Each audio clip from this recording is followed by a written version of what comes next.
Pagpalang gabi po sa ating lahat. Good evening sa lahat ng mga taga-suporta natin dyan. Taga-suporta ni Kuya Alpha. Mapagpalang gabi po sa ating lahat. So, may isang huling tanong lang tayo kay Baltikon. At dapat nyo itong pakatutupan. Lilinawin ko po sa lahat ang mga naguguluhan pa po yung kanilang mga isip, kanya-kanyang isip at tawag dito, yung mga overthinking nila na so magtik Magandang gabi din. Mas maganda din to para maliwanagan lahat. Paano nag-umpisa? ito yung tamang pagkakataon, no? Tamang para Malaman nila kung ano talagang mas gusto. mabuti nang galing sa'yo yung salita kung magagaling yung para maunawaan nila kung talagang gaganapan. Bakit ikaw naging si Bagtik dati? Pero hindi na siguro ko dapat tawagin bagtik kasi nga ano na ko Ito, kung anong gusto mong itawag sa'yo, respetuhin namin. Kung ano si anong gusto mong pangalan sa'yo. First of all, no, bago lahat. So, ito yung matagal nang gustong itanong sa mga taga-suporta sa mga Team Pogi, lalo na kay Alpha at saka mga samahan.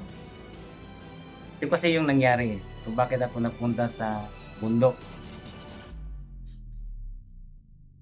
Since kasi bata pa ako, yung parents ko, yung mother ko, is devoted talaga kami sa Katolik. Simbahan talaga kami. So hanggang nagtagal ng tagal, hanggang naging malapit na din kami kay Father, kay paring na pinagsilbihan namin, mama ko. Nagtagal ng tagal, naging okay na din kami sa nagkaroon kasi ako na utang na pera, no? Pwede ba may sabi ka na naging sakristan ka ng Oo. Naging, kaya nga, doon kami, naging sa Christian din ako, malapit yung mga parents ko kay Father, sa pare dati. So, nagsimula kasi ito, na ganun nga senaryo. Okay na, ganyan, open kami sa pare dati. Ang tanong kasi sa karamihan, bakit ako nagkaroon kasi ng malaking utang doon sa pare kasi ganun. So, ipaliwanag ko ngayon, yun nga, malapit kami sa pare, yung parents ko kasi nga, naging sa Christian din ako, simbahan, pinagkakatiwalaan din ako ng pare, dati ba. So, that time, medyo, malapit talaga kami. Actually, kasi yung utang kasi na, yung pera, hindi yun, inutang ko para sa aking sarili.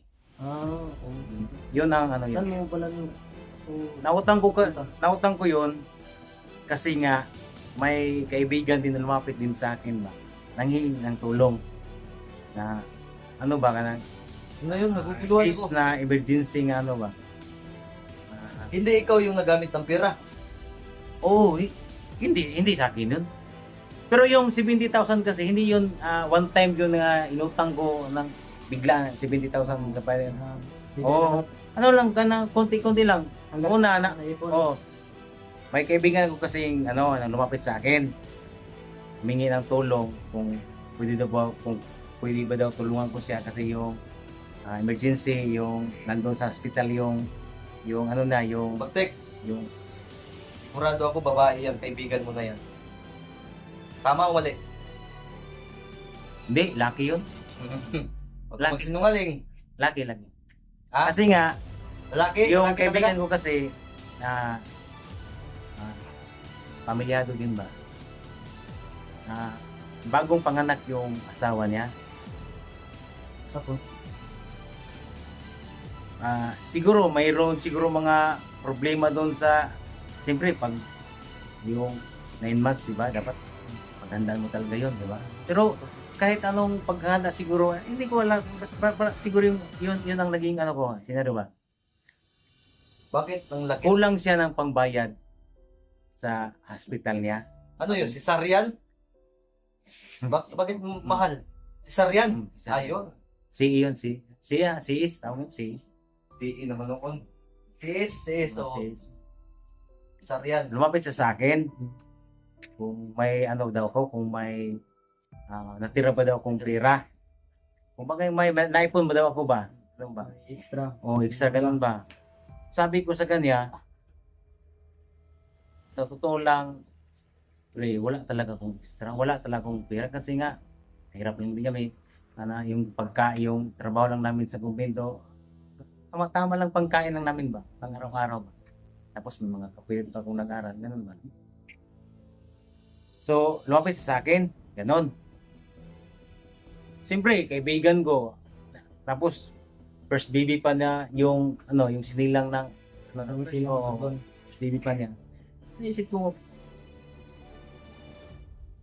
lumapit kaya ako kay Father. Ganun ba? Yung naisip ko ba nga, try ko kaya lumapit kay Father para, sinabi ko, ba? Naisip ko ba? Tapos nung, yung dumating sa punto na lumapit talaga ako kay Father. Kasi wala talaga akong maibigay eh. Wala. Punta doon kay Father ko, Father, may kaibigan ako ba na ganyan, lima sa, ganyan. Tanong niya sa akin, magkano lagi yung bayarin? Sabi ko, hiram sa akin, Father, ng mga 20,000. Saki malaki lagi daw yung bayarin niya doon sa kay Sigis kasi yun eh. Tapos wala pa mga PhilHealth, wala pa mga ganun ba. Ay, hindi na paghandaan. O, siguro hindi siya napaghandaan. Nagpaghandaan pero hindi unexpected talaga ba nga magiging Sigis yung asawa niya ba? Yun ba? Yun yung ano ba?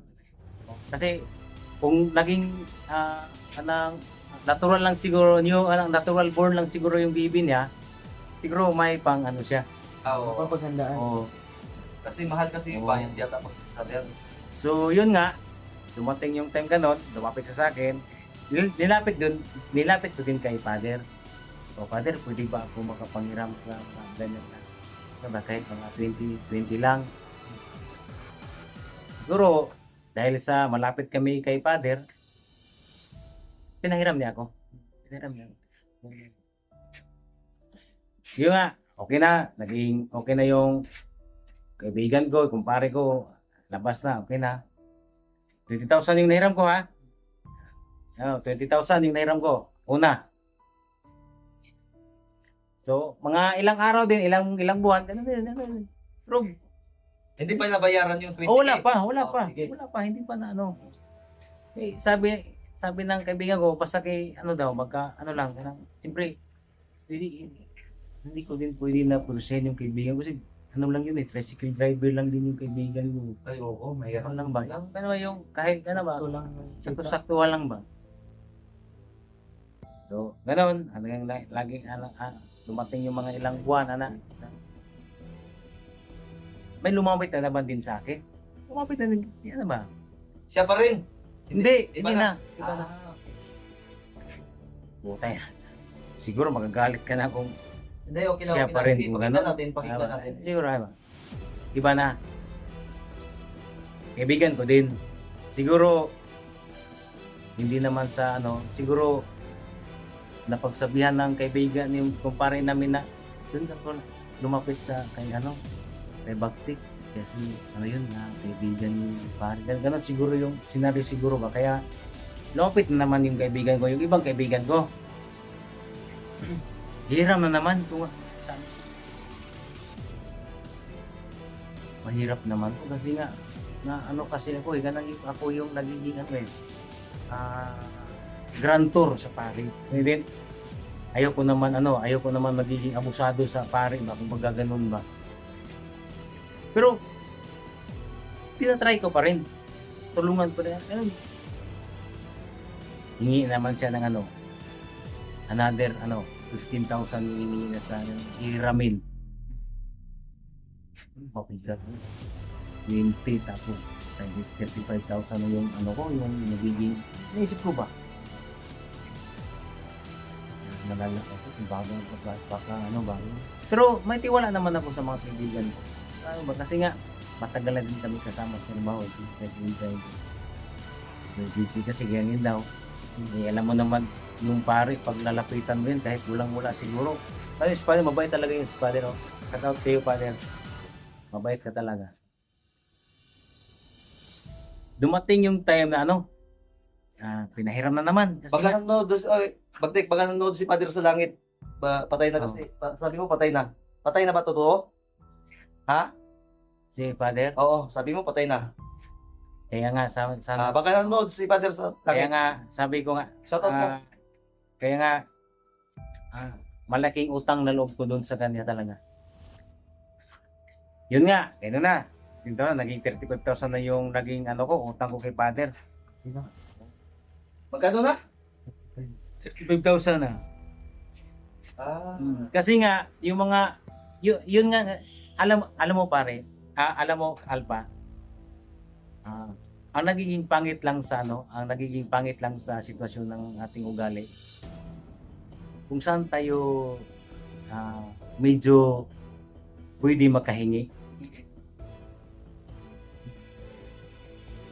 Ikaw lagi yung kumbaga, ikaw yung laging solusyon nila ba?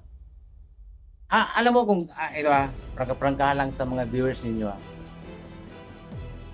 Alam mo, nagiging nagiging paraya ako sa dalawang kumpare ko.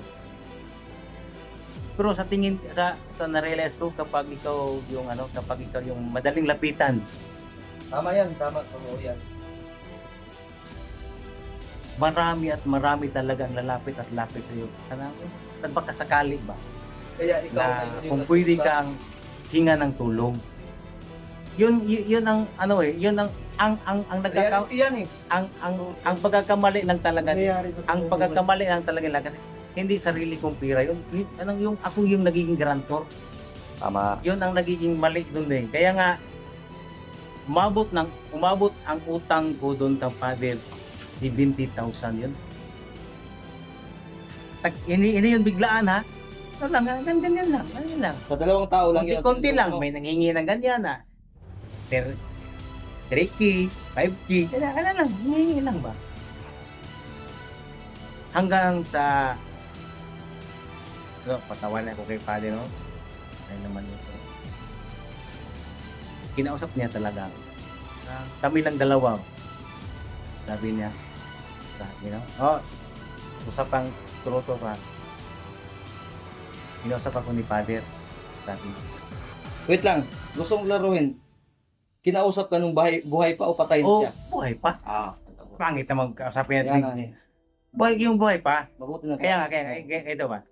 Kinausap ako ni Father na yung buhay pa siya ba? Diba? Kami lang dalawa. Private yun kami ba? Kasi ganyan. Sabi na sa akin, alam mo ba Bagtik? Magkano ng pira yung nakuha mo sa akin? Hiniram ko magkano ba? Pero hindi naman naniningil yung si Father. Parang niremind lang sa akin ba? Alam mo magkano yung pira na nakuha mo dito sa amin? 70,000 lahat nakuha mo. Maliban sa yung pakunti-kunti, yung mga palaki niya. Doon ako na, totoo lang, Gia. Doon ako na, Hindi, pwede na tayo magkumpare. Pwede na. doon ako na wala ng doon ako parang bumagsak yung ko kasi ang iniisip ko kasi hindi yung pira eh. Ang tiwala kasi yung pare yung iniisip ko doon eh.